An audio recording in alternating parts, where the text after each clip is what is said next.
Hi, I'm Father Jeff Bayhi from Closer Walk Ministries, and I have a message today that everybody needs to hear.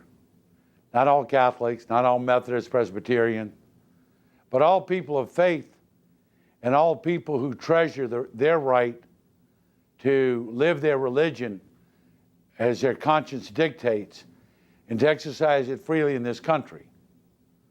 It's a message that I think we need to stand together with. All people of faith, all people who believe we're made in the image and likeness of God need to hear this message and need to act accordingly. And I want to share with you one of the bishop's letters in regards to that. I write you concerning the alarming and serious matter that negatively impacts the church in the United States directly, and it strikes at the fundamental right to religious liberty for all citizens of faith. The federal government, which claims to be of, by, and for the people, has just dealt a heavy blow to nearly a quarter of its citizens, the Catholic population, and to the millions of people who are served faithfully by the Catholic Church, as well as other people of good faith. The U.S. Department of Health and Human Services announced last week that almost all employers, including Catholic employers, will be forced to offer their employees health coverage that includes sterilization, abortion-inducing drugs, and contraception. Almost all health insurers will be forced to include those services and health policies that they write. And almost all these individuals will be forced to buy that coverage as part of their health plan. And so ruling, this administration has cast aside the First Amendment of the Constitution of the United States, denying Catholics and other people of faith in our nation their first and most fundamental right, and that is religious liberty. As a result, unless this rule is overturned, we Catholics will be compelled to either violate our consciences or drop health coverage for our employees and suffer the penalties for doing so. The administration's sole concession in this matter was to give our institution 1 year to comply. We cannot, we will not comply with this unjust law.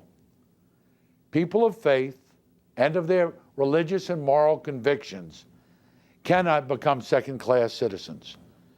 We are already joined by our brothers and sisters of all faiths and many others of goodwill in this important effort to regain our religious freedom. Our parents and grandparents did not come to these shores to help build America's cities and towns and infrastructures and institutions so that the church may be stripped of their God-given rights.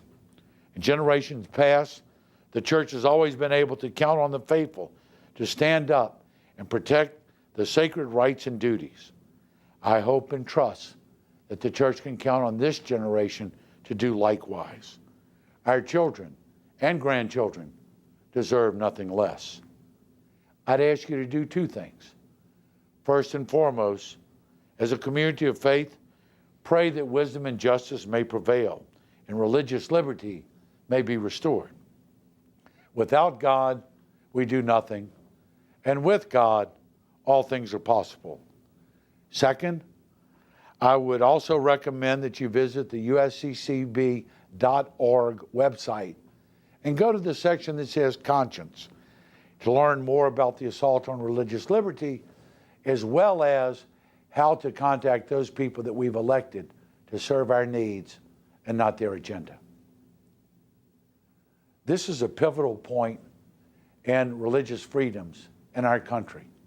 And if this administration is going to be set and intent on denying people of goodwill our religious liberties, then this is a tip of the iceberg. For those of you who don't know, there are situations around the world in which different religions have been forced to stop doing what they're doing.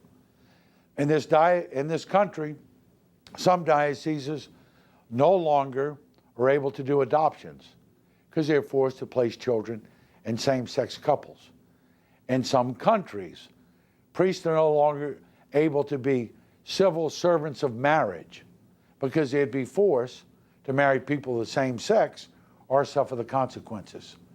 And in some countries, we've had rectors of seminaries be imprisoned for not accepting openly gay students because it was discriminatory. It's the beginning on the tip of the iceberg that will make us into a completely secular society where religious freedoms will be denied. We've been lulled little by little to thinking that, well, it's just an unborn child, well, it's just this, well, it's just that. Now it's come to the point where our very freedom to exist is in question. If we don't do something now, we will live to regret it, and our grandchildren will hold us responsible for us. Please act now, and realize this country is one nation under God, and our rights come not from government, they come from God. Please make sure we stand with the Lord and fight those who want to interrupt that. God bless you. Get busy.